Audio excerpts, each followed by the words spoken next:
오늘 한동훈 법무부 장관도 조금 전에 입장을 냈습니다. 한번 들어보겠습니다. 법무부 장관으로서 헌법재판소의 결정을 존중합니다.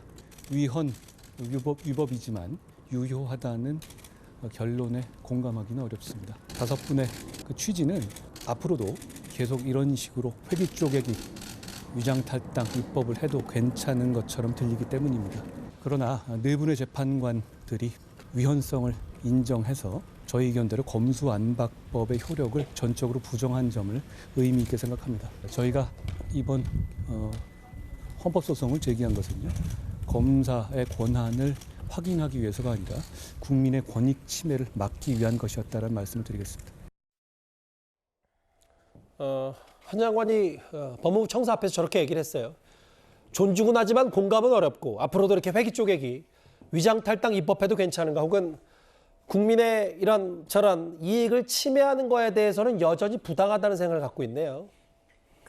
사실 국회는요, 입법, 그러니까 법을 제정하는 사람들이에요. 그러면 법을 제정하는 분들이 위장탈당 이렇게 꼼수를 써서 법을 만들 때 과연 그걸 인정해 줄 수 있느냐는 거거든요. 그게 국회의 입법 자율성 안에 들어가느냐.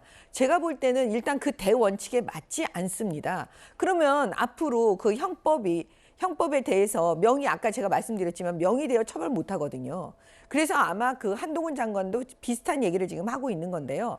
이번에 헌법재판소에서 그 한동훈 법무부 장관의 권한쟁의 심판 자격 자체가 없다. 그래서 각하를 해버렸어요. 그러면 사실은 수사도 안 하고 기소권도 없으니까 그 자격이 없으니까 당신은 말하지 마시오. 이런 얘기거든요. 그러면 기본적으로 그 수사와 기소를 할 수 있는 검사들이 낸 권한쟁의 심판, 그 부분에 대해서는 인용을 할 건지 기각을 할 건지는 결정을 해줘야 되는데 그 부분도 각하를 했다는 건 사실 앞뒤가 맞지 않기 때문에 도대체 이 헌법재판소의 재판관들이 했던 이 내용을 아까 제가 말씀드렸지만 분석을 해보자면 국제 인권법, 우리법, 영구에 그래서 지금 의심하고 있는 겁니다. 일단 한 장관의 오늘 핵심 발언은 존중을 하나 공감은 어렵다. 이런 절차적 문제를 알고서도 어떻게 이걸 법을 유지시키냐 이런 얘기 같은데요. 사실은 이 현직 법무부 장관, 전직 법무부 장관이 검수안박의 법리적인 부분을 두고 맞붙었던 적이 있습니다. 그 목소리도 잠시 듣고 오겠습니다. 한동훈 장관께서 표현하는 소위 검수안박, 수사기소 분리, 이 법을 반영한 시행령제들입니다. 검찰이 수사권을 제한하는 거예요. 근데 그 제한하는 시행령을 가지고 수사권을 오히려 확대하는 개정안으로 만들었어요. 검찰청법 일부 개정법률안 수정안을 내실 때 바로 박범기 의원님께서 찬성하셨어요. 그 내용에 뭐라고 되어 있냐면 이에 따라 검사가 수사를 개시할 수 있는 범위와 관련하여 그 외 검사의 직접 수사 개시 범위를 대통령령으로 정하도록 하여 구체적 타당성을 갖추도록 함.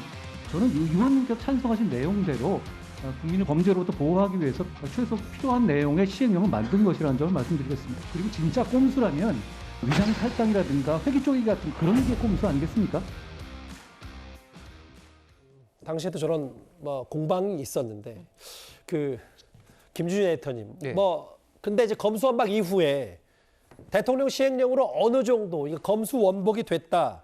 그래서 검찰로서도 법무부로서도 이 부분에 대해서는 완벽하게 수사권을 박탈한 건 아니기 때문에 그렇게 해서 좀 보완이 됐다 이렇게 좀 판단을 하고 있습니까? 네, 검찰에서 그런 입장이 나왔죠. 그래서 유감이다 하지만은 이제 그런 부분들이 다행이다라고 했는데 저는 아까 전에 그 한동훈 장관의 발언을 보면서 좀 약간 아연실색했어요. 왜 그러냐면은 한동훈 장관이 이렇게 얘기를 했습니다. 위헌 위법이지만은 유효하다라는 이거를 받아들일 수 없다라고 했는데 이렇게 말씀하시면 안 돼요. 왜냐하면 헌재 지금 결정의 취지를 완전히 무시하는 건데 헌재는 위법성은 있다. 절차적 문제 때문에. 근데 이거는 위헌이라고 한 적이 없어요. 왜 위헌이라고 한 적이 없냐면은 한동훈 장관은 자격이 없다. 한마디로 검사만 자격이 있다. 이걸 청구할 자격이 있다라는 거고 검사들에 대해서는 헌법상의 권한 침해 가능성이 없다라고 했기 때문에 다수가 이거를 이제 위헌이 아니라고 본 거예요. 무슨 얘기냐면은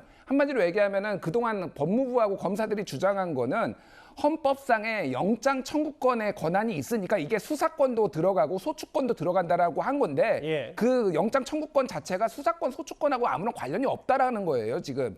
근데 지금 갑자기 이게 위헌인데도 이런 식으로 하면은 뭐 유효하다라는 것은 유감이다라고 하면은 이거는 완전히 오해하게 사람들을 만드는 거예요. 이거는 위헌이 아니라고 헌재는 정확하게 결정을 한 겁니다. 그러니까 법무부 장관이 지금 이런 식으로 사람들을 헷갈리게 하면 안 되는 거예요. 굉장히 좀 겸허하게 이를테면 뭐 유감이다 정도는 뭐 하지만 받아들이겠다는 오케이인데 이런 식으로 좀 법리적으로 정확하지 않은 얘기를 하면 안 되는 거고 어쨌든 지금 이 부분에 있어서는 뭐 그때 당시에 본인은 예. 그렇게 판단을 해가지고 권한쟁의 심판을 한 거는 맞지만은 이 부분에 있어서 좀 책임을 져야 되지 않을까 그런 생각은 듭니다. 책임을 진다 이 얘기를 하셨어요. 근데요, 이것도 마찬가지로 5대 4로 예를 들어서 어떤 이 위원이 있을 때 이게 올릴지 안 올릴지 이걸 논의할지 안 할지 그걸 이제 판단하는 또 사전 그게 있습니다. 그러니까 5대 4로 마찬가지로 5는 이게 안 된다라고 각하를 냈고 4는 이걸 논의할 수 있다라고 이야기를 한 거예요. 그러니까 저 밑에 자막에 나오는 것처럼 내분의 헌법재판관은 위헌성을 인정했다 이 얘기를 그렇죠. 하는 거잖아요. 그러니까 그렇기 때문에 이것 자체가 이 헌법재판소가 전적으로 모두가 다 이거는 자격이 없다라고 한 거 아닙니다. 아까 이야기했듯이 그 이번에 판결을 냈던 5분은 똑같이 다 생각을 그렇게 보는 거죠. 예. 그중에서 이미선 재판관만 한 분이 한 사안에 대해서만 이제 이쪽에 선 것이고 그렇기 때문에 결국 이제 앞으로 뭐 헌법재판소도 결국 이게 정치적으로 이제 여야 추천이나 뭐 대통령 추천으로 이루어지는 거 아니겠습니까? 그 논리를 정확히 보면 이것이 전적으로 옳다라고 하기에는 저는 무리가 있다라는 생각이 듭니다. 예, 존중은 하되 공감은 어렵다. 한동훈 장관이 오늘 검수완박 관련해서 헌법재판소의 판단이 나온 이후에 이렇게 밝혔습니다. 저희가 오늘 있었던 이 얘기를 하나하나 만나봤고요.